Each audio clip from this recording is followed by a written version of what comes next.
मैंने मेरी जो एमबीबीएस की पढ़ाई है ये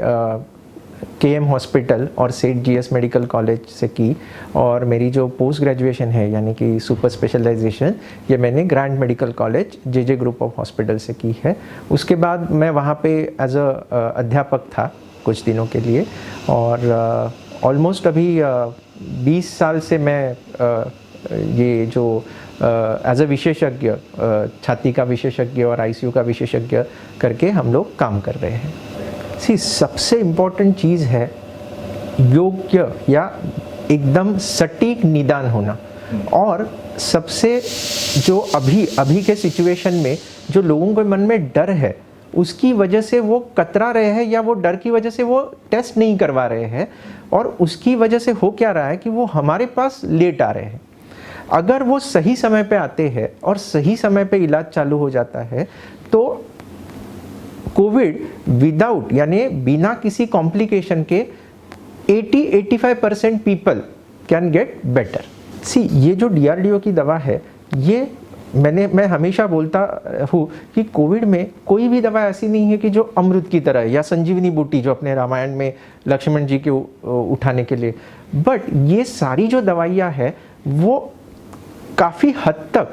अपना अपना रोल संजीवनी बूटी जैसा निभाते हैं, और उनको कहाँ पे यूज़ करना है, किस वक्त यूज़ करना है, कौन से पोजीशन में यूज़ करना है, ये अगर सही समय पे चालू हो जाए तो वो डेफिनेटली एक्ट करता है। जो डीआरडीओ की दवा है वो जैसे वायरस को या कोई भी जीव जंतु को अंदर बॉडी में जाने के बाद अपने आप को संभालने के लिए खाना पीना जो लगता है, तो उसमें से वायरस का जो खाना है बॉडी का वो है ग्लूकोज। तो वो ग्लूकोज जो बॉडी का यूटिलाइज करने जाता है, ये जो अभी डीआरडीओ की दवा है वो क्या करती है, स्पेसिफिकली जो उसको ग्लूकोज यानी उसको एक खाना देती है जो कि जिसके अंदर दवाइयाँ है, और वो जब वायरस के शरीर में जाती है तो वो वायरस को नष्ट कर देती है। बट ये जितनी भी सारी दवाइयाँ हैं, मतलब अभी जो डीआरडीओ की दवा हो गई या रेमडेसिविर हो गई या दूसरी कई सारी दवाइयाँ हैं, ये सारी दवाइयाँ डॉक्टर के सलाह के बिना नहीं लेनी चाहिए। क्योंकि आजकल मैं देख रहा हूँ कि व्हाट्सएप पे मैसेज सर्कुलेट हो रहे हैं, सोशल मीडिया पे मैसेज सर्कुलेट हो रहे हैं, लेकिन उनको पढ़ के आप खुद का इलाज नहीं कर सकते। आपको जो भी है भले आप आपके खुद के फैमिली डॉक्टर के पास चले जाइए, लेकिन उनके सलाह के बिना कोई भी दवा का सेवन ना करें। एनर्जी एक ही है, मतलब जो घर जाता हुआ पेशेंट है और उसके जो सगे संबंधी के चेहरे पे जो आनंद है वही हमारे लिए एनर्जी है,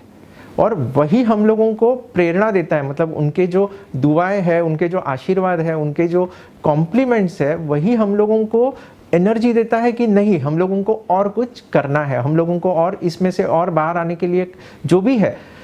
अगर देखा जाए तो पिछले एक साल से क्योंकि क्या लॉकडाउन जाहिर होने के बाद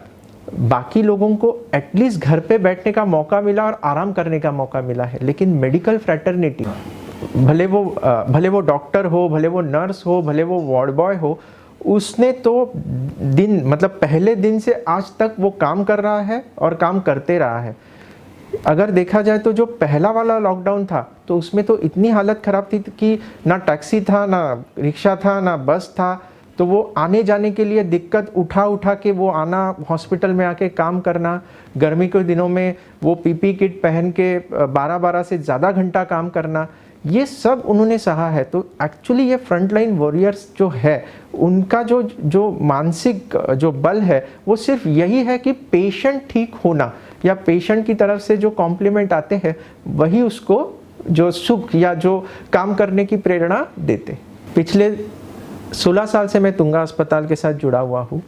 हम लोगों ने जो जैसे बोलते हैं शुरुआत ही हम लोगों ने साथ साथ की थी, और धीरे धीरे ये अस्पताल या धीरे धीरे ये इंफ्रास्ट्रक्चर बढ़ते गया। और अगर तुंगा हॉस्पिटल के बारे में मैं एक बात कहूँगा तो ये पूरा जो फोकस है, पूरा जो अस्पताल का फोकस है वो किस तरह से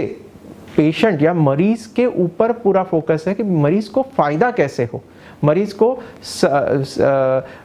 फैसिलिटी कैसे मिले। अगर आप देखेंगे तो वेस्टर्न सबब में अंधेरी छोड़ने के बाद इस तरह से जो मेडिकल फैसिलिटी है ये अवेलेबल नहीं है।